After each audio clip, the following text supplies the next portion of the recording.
હાલો બા. દામિની, હે દામિની, બેહો બા. આવું. જો તો ખરી કોણ આવ્યું છે. સાગર, તમે પાછા? જય શ્રી કૃષ્ણ. જય શ્રી કૃષ્ણ. ઓળખે છે? ઓળખું જ ને, કેવી વાત કરો છો? હા તો મને એમ કે નહીં ઓળખતી હોય તો મારે ઓળખાણ ન આપવી જોઈએ. આ એક ગામમાં રહેતા હોય ને તો એટલી તો ઓળખાણ હોય. હો હા ભાઈ હા, ખબર છે મને. હું એમના માટે પાણી લઈ આવું. હા લેતી આવી પેલા જા. ના, પાણી નથી પીવું. હા આમ જો, મારે છે ને તને એક જરૂરી વાત કહેવી છે. હા તો બોલો. તું અટાણ લગીને કહેતી હતી ને કે આપણે માવતર નથી, આપણા ઉપર વડીલોની છત્રછાયા નથી. જો આપણા ઘરમાં કોઈ વડીલ હોય ને તો આપણને રહેવાની, એમના પ્રેમ મેળવવાની ખૂબ જ મજા આવે. હા તો સાચી જ વાત છે ને. કેમ માસી? બેટા, આ હંધી વાત કરતા પહેલા એક વાત કરવા માંગુ છું. બોલો ને, કાંઈ થયું છે? હા, થયું છે. અને કહેવાય ને કે ન થવાનું જ થયું છે. વાત એમ છે કે મારા વહુ દીકરાએ મને ઘરની બહાર કાઢી મૂકી. હું હાલીને જતી હતી ને, સાગર મને રસ્તામાં મળ્યો. એ કે ભગવાને મને માવતર નથી આપે, માવતરનું સુખ મને નથી મળ્યું, તો તમે મારી હારે મારા ઘરે ચાલો. પણ જો બેટા, આ ઘર તારું ને સાગરનું છે. મરજી હોય તો જ મારે અહીંયા રહેવું છે, બાકી હું આ ઘરમાં રહેવા નથી માંગતી. માસી કેવી વાત કરો છો? આ તમારા વહુ દીકરાએ તમને ઘરમાંથી કાઢી મૂક્યા. અને આ તો સારું કહેવાય ને કે સાગર તમને અહીંયા લઈને આવી ગયા. પણ એક વાત મને ન સમજાણી. મીરા ભાભી અને ભાઈએ કેમ આવું કર્યું? એ કહેશે કે તમે મારી હકી માં નથી, મને એટલે પ્રેમ નથી કર્યો, મારી હારે વેરો હાતરો કર્યો. હવે જેને પ્રેમ આપ્યો છે એને મારો પ્રેમ ન દેખાણો તો આમાં તો કોઈ કંઈ ના કરી શકે. અને કહેવાય છે ને કે નસીબમાં જે લખ્યું હોય ને એ થાય. ને મીરા વહુને તો હું પહેલેથી નથી ગમતી. એ તો પરણીને આવ્યા ને તે દીથી કહેતા હતા કે તમને તો એક દી આ ઘરમાંથી કાઢીને જ રહીશ. જો બાપ, જેના નસીબમાં જેવું લખ્યું હોય ને એવું ભલે લખ્યું હોય, પણ મારા નસીબ તો ઉઘડી ગયા હોય ને એ વાત પાકી. ખરી વાત છે. હવે તમે અહીંયા આવી ગયા છો ને તો અમને કાંઈ વાંધો નથી. આ તમે છે ને હવે અમને સલાહ શિખામણ આપ્યા કરજો. હા. મને તો પહેલેથી એવું થતું હતું કે ઘરમાં કોઈ વડીલ હોય ને તો સારું પડે. આ કોની સાથે ઉઠવું બેઠવું, ક્યાં વ્યવહાર કરવો, કેમ વ્યવહાર કરવો ને એ બધું વડીલને ખબર હોય. હવે છે ને તમારે તમારા ઘરની કાંઈ પણ ઉપાધિ કરવાની થતી નથી. હવે એમ જ સમજો કે એ તમારું ભૂતકાળ હતું અને તમે ભૂલી ગયા. હવે નવેસરથી તમે અમારી હારે નવી શરૂઆત કરો. હું તમારો દીકરો અને આ તમારા દીકરાની વહુ. એમ એ લોકો બુદ્ધિ વગરના છે કે તમને કાઢી મૂક્યા. બાકી તમારો સ્વભાવ કેવો છે? આ ગામમાં છે ને બધા વાતો કરે કે આ રીચાબેન જેવો કોઈનો સ્વભાવ નહીં. પણ કહેવાય છે ને કે લોકોને છે ને કદર નથી હોતી અને જેને કદર હોય ને એને મળતું નથી. હું કહું છું, આ સામાન ને હું અંદર મૂકી દઉં ને તમે છે ને અંદર આરામ કરો. આ તમારા માટે છે ને ગરમા ગરમ ચા નાસ્તો લઈને હું આવું.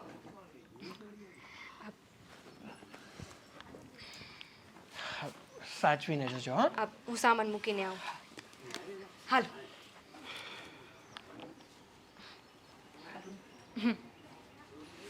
હે ભગવાન, તારો ખૂબ ખૂબ પાઠ કે તે મને મારી માં આપી.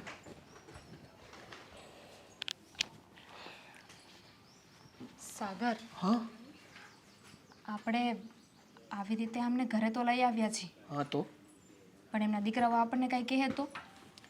હવે એમના દીકરા વહુ આપણને હું કામ કંઈ કહેવાના? કારણ કે એને તો જરૂર નથી એટલા માટે તો એણે બાને ઘરની બહાર કાઢી મૂક્યા. અને આ ગામ લોકો, એ લોકો તો વાત કરશે ને કે આ રીચાબેન એટલે કે રીચા માસી આપણા ઘરમાં હું કામ રહે છે? હા ગામનું છે ને આપણે કાંઈ વિચારવાનું થતું નથી. કારણ કે છે ને ગોળાની મોઢે ગવણા બંધાય, ગામના મોઢે નહીં. ગામ તો કંઈક ને કંઈક વાતું કરવાનું છે. આપણે તો છે ને હવે આપણી માં આવી છે ને એનો પ્રેમ મેળવો જાવ. એ વાત તો છે. અને બીજી વાત કે બા આવ્યા છે તો હવે પૌત્રની તૈયારી કરીએ. જાઓ ને હવે. મમ્મી હાલો બાપા હાલો, વાડી ભેગા થાય. એ રામ.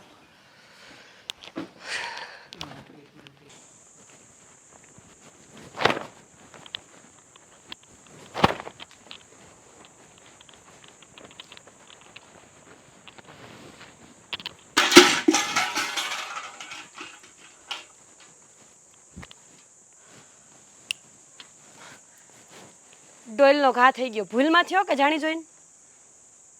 નો બોલે તો વધારે સારું છે. તો હું નહીં બોલાવું તો કોણ બોલાવશે? ડોલનો ઘા કર્યો, જરાક વિચાર તો કરો કે મફત આવે છે? તો હું કરું? અને ખબર છે હા, આ ગામમાં પેલો મનિયો હતો કે નહીં, એને વ્યાજબે રૂપિયા મેં આપ્યા હતા. ખબર છે મને, મેં જ ગણીને આપ્યા હતા. 50,000 રૂપિયા આપણે એને આપ્યા હતા. તો ભાગી ગયો છે એ સાલો. ખબર નથી પડતી કે હું થવા બેઠું છે.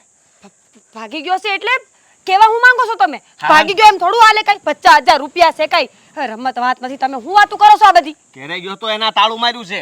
આ ગામના અંદા વાતો કરે છે કે એ ભાગી ગયો છે, ગામ મેલીને વહી ગયો છે. અરે પણ તો ફોન કરાય ને એને. નંબર નથી તમારી પાસે? ફોન બંધ આવે એનો. ક્યાં ગયો છે કોઈને ખબર નથી, કઈ નથી ગયો કોઈને.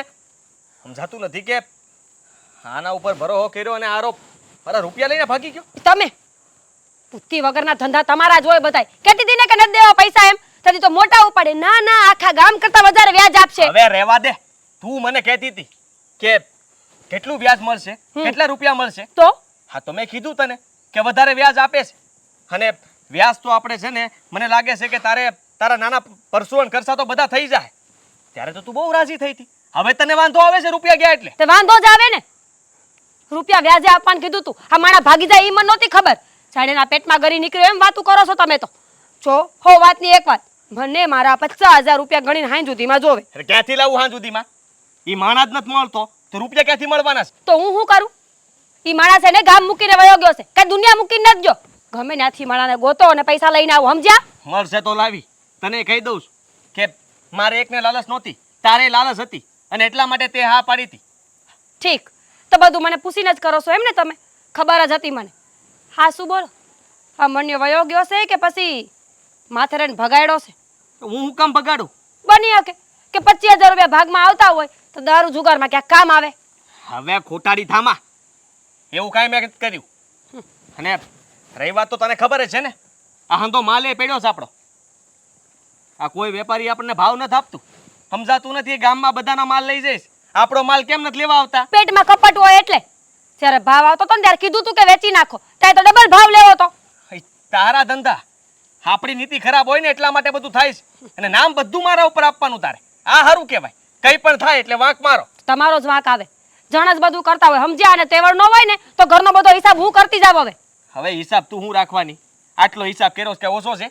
હજી હિસાબના તો મળતા નથી કે ઠેકાણા નથી ને પાછી મને કહે છે. કેવા હું માંગો છો તમે? ઈ જ કહેવા માંગુ છું કે કાંઈ પણ થાય એટલે મારો વાંક આવે. જણત કરે બધું, બૈરાઓ કાંઈ નથી કરતા. એ હારું. તમારી વાત માની એમાં હેરાન થાય છે. મન્યો ભાગી ગયો ને, ઈ મેં એને કીધું તું કે ગામ મૂકીને ભાગી જાજે એમ. બસ હા તો લાય મારા રૂપિયા. ગયો છે મારા બાપ લેવા મહાણમાં. આવે ને એટલે આપીશ. રૂપિયા લાય. તું છે ને મારી આ રીતના વાત ન કરતી, નકરે મગજ મારું ખરાબ છે. તને અને કહી તમે દઉં. વાત કરો છો ઈ આ રીત છે તમારી? હા તો રીત છે મારી, મને મજા આવે એમ વાત કરું.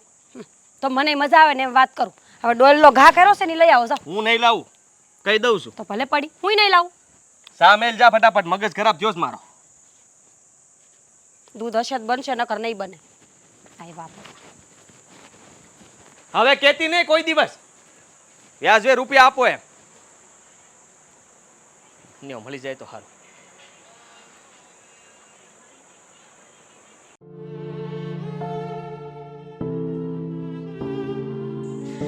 બિચારી મારી વહુ કેટલું કામ કરે છે.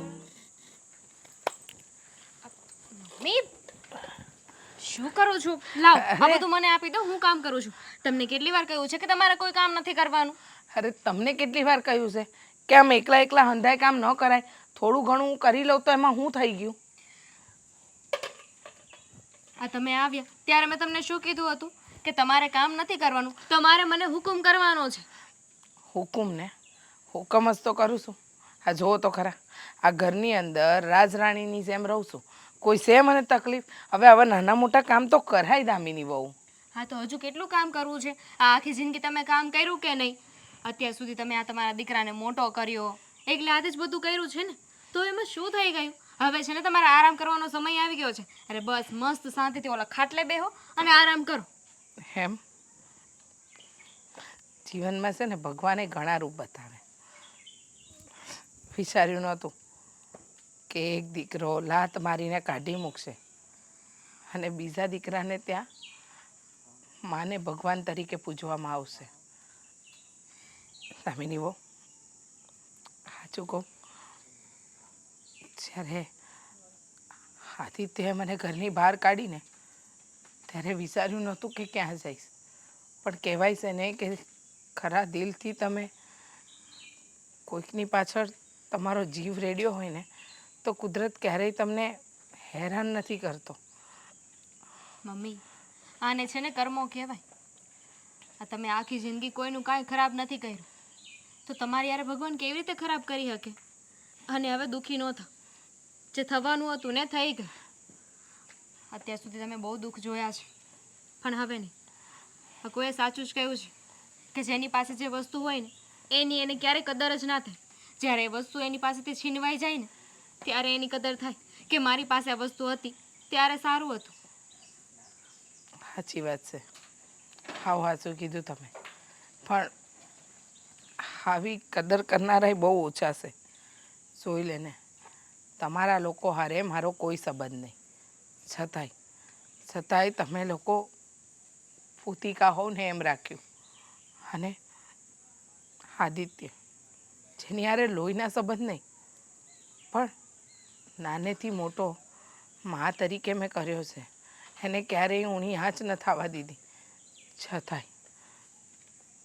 છતાંય આજે એને મને ઘરની બહાર કાઢી મૂકી. એને વિચાર્યું પણ નહીં કે આ ઉંમરે માં ક્યાં જશે, શું કરશે. સાચું કહું ને તો ક્યારેક વિચાર આવે કે ભગવાન આવી જિંદગી દુશ્મનને પણ ન દે. મમ્મી, ભગવાને કદાચ ખબર હતી કે એક સમય એવો આવશે કે સંતાનો આવા થઈ જશે, એને માની એના મા બાપની કોઈ ચિંતા નહીં હોય, એટલે જ તો એ લોકોએ વૃદ્ધાશ્રમ બનાવ્યા છે ને. અને એમાંય તે કોણે કહ્યું કે આપણા લોકોનો કોઈ સંબંધ નથી? માણસાઈનો સંબંધ છે ને એ લોહીના સંબંધ કરતાં પણ ઊંચો હોય છે. જુઓ, આ તો જ્યારે હું મારા પિયર હતી ને ત્યાંય તે વડીલના નામ ઉપર કોઈ નહોતું મારી પાસે. નાનેથી મોટી એકલી જ થઈ છું. કદાચ ભગવાનથી હવે અમારું દુઃખ નહીં જોવાનું હોય એટલે તમને મોકલ્યા, અને એટલે જ તે તમારા દીકરાએ તમારી સાથે આવું કર્યું. પણ હવે છે ને આ બધી વાતો ભૂલી જાઓ. હવે છે ને દુઃખી નથી થવાનું, સમજી ગયા? હવે આંખમાં આંસુ આવ્યા ને તો પછી હું વાત નહીં કરું. ના એમ થોડી કંઈ. આટલું કામ કરી લો. એક કામ કરો, આ બધું કામ કરી નાખો, અંદર કચરો કાઢવાનો છે ને એ કરી નાખો, અને આ ઘર છે ને એને પાડી દો ને ફરીથી નવું ચણી નાખીએ. નથી કરવું કામ, જાઉં છું આરામ કરવા.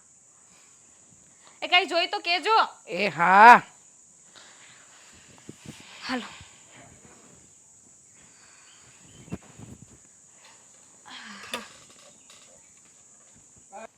હા તાતડી હમણાં બુઠ્ઠી થઈ ગઈ છે. હા જલ્દી છે ને આને. સારું કર્યું. હા હું સારું કર્યું? હા, મારા બાને તમે હાંસવી લીધા ને, બહુ સારું કામ કર્યું. હા પણ હાસું કહું ને તો સારું મેં નથી કર્યું. સારું જો કોઈએ કર્યું હોય ને તો એ તમે કર્યું છે. મારે તો છે ને તમારો ઉપકાર માનવો જોઈએ કે તમે તમારા બાને ઘરની બહાર કાઢી મૂક્યા, જેથી કરીને તમારા બા મને મળી ગયા. હા, અમૂલ્ય ભેટ આપવા બદલ તમારો ખૂબ ખૂબ આભાર. હા, આભાર તો તમારો માનું છું કે હવે મારા બા ક્યારે પાછા નહીં આવે. ઓલા જો એ રખડતા હોત તો ઘરે પાછા આવત, અને મારે એ જોતું નહોતું. ઉપાધિ ન કરો તમ તારે. હવે તમારે જરાય ઉપાધિ કરવાની જરૂર જ નથી. તમારા બા છે ને હવે તમારા ઘરે કોઈ દી નહીં આવે, કારણ કે મને છે ને મારા હગા બા મળી ગયા છે. બાનો પ્રેમ મળી ગયો છે, એટલે હવે હું મારા બાને મારા ઘરથી ક્યારેય વિખૂટા નહીં થવા દઉં. હા બહુ સારી વાત કરી હો ખરેખર. કારણ કે છે ને આ મારા બાનો સ્વભાવ જ એવો છે. એ છે ને પહેલાં બધાની યારે આમ હળી મળીને રહે, પ્રેમથી રહે ને પછી છે ને એના ખેલ ચાલુ કરે. એટલે એની માટે તૈયાર રહેજે. હા તમે ઉપાધિ ન કરો. એ જે પણ કંઈ કરશે ને એ હંધુય મને મંજૂર છે. એટલે તમારે છે ને ઉપાધિ કરવાની જરૂર નથી. તમે છે ને હવે એ મજા કરો કે તમારા ઘરમાંથી તમારા બા જતા રહ્યા. તમને જે જોતું હતું ને એ જડી ગયું. કાંઈ વાંધો નહીં. હા પૂછવાનું હતું કે તમારો કપા હંધો વેચાઈ ગયો? હા વેસાઈ ગયો. કેમ? માંડવી? માંડવી થોડી બાકી છે ને થોડી વેસાઈ ગઈ. ના એટલે કામ એ હતું કે જો મારો કપાઈ પડ્યો ને માંડવી પડી છે. એટલે હવે તો આપણે આમ ઓળખીએ છીએ એકબીજાને. તો શું કરશું? તો વેપારી કોઈ આવે તો કહેજો. નહીં આવે. હા ગામમાં છે ને એક જ વેપારી આવે છે અને એ પણ મારો જાણીતો છે. હા ગામના હરેક ઘરના વ્યક્તિ પાસેથી હરેક વસ્તુ વેચાવી દઈ, પણ તમારી પાસેથી કપાસનું એક ફોતરું કે માંડવીનો એક દોડવો પણ વેચાવા નહીં દો. વાહ, હું વિચારતો જ તો કે આરું આ નડે છે કોણ? કારણ કે ભાવ તો વધી ગયો છે છતાંય વેપારી લેવા નથી આવતા. અને આ ગામમાં હંધી જગ્યાએ ગાડીઓ ભરાય છે, મારી ત્યાં કેમ કોઈ આવતું નથી? પણ એનું કારણ મોટું આ છે. હા એનું કારણ મોટું આ છે. અને આના કરતાં પણ મોટું કારણ કયું છે એ તમને ખબર છે? તમે જે તમારી માં હારે બર્તાવ કર્યો છે ને, જે એમને હેરાન કર્યા છે ને, એની સજા આપી રહ્યો છું. સજા તું હેનો આપતો? અને જે કર્યું છે એના લાયક જ હતા. હા નાનપણથી લઈને અત્યાર લગન મને વાત નહોતી કરી કે મારી સાવકી બા છે ઈ. ને રહી વાત તો એને કાંઈ ઓછું નથી કર્યું. એ જે કંઈ પણ ભોગવે છે ને એના કર્મના લીધે ભોગવે છે, સમજી લેજે. વાહ, એટલે અટાણ લગીને તમારી સાવકી બાસ એ વાત નહોતી કરી તો હું અટાણ લગીને એને તમને હાંસવા નહોતા? જો એ તમારી સાવકીમાં બની હોત ને તો તમે જીવતા જ ન હોત, ક્યાંક ધરબી દીધા હોત. અને તમારી જેવી સંતાનને તો છે ને જન્મે ને ત્યાં દૂધ પીતી કરી દેવી જોઈએ. ભાષણ ન સાંભળવું મારે, મારી વાત સાંભળી લે. આ મારો માલ તો વેચાઈને રહે અને તું એમાં પગ આડો ન કરતો. તારા ગમે એટલા વેપારી ઓળખીતા હોય તો એટલું યાદ રાખજે કે તું જે કંઈ પણ કરેશ ને એ તું મારી હારે છે ને બાદ ભીડે છે, પછી કહેતો ને એનું પરિણામ ખરાબ આવ્યું એમ. એક વાત છે ને કાન ખોલીને સાંભળી લેજે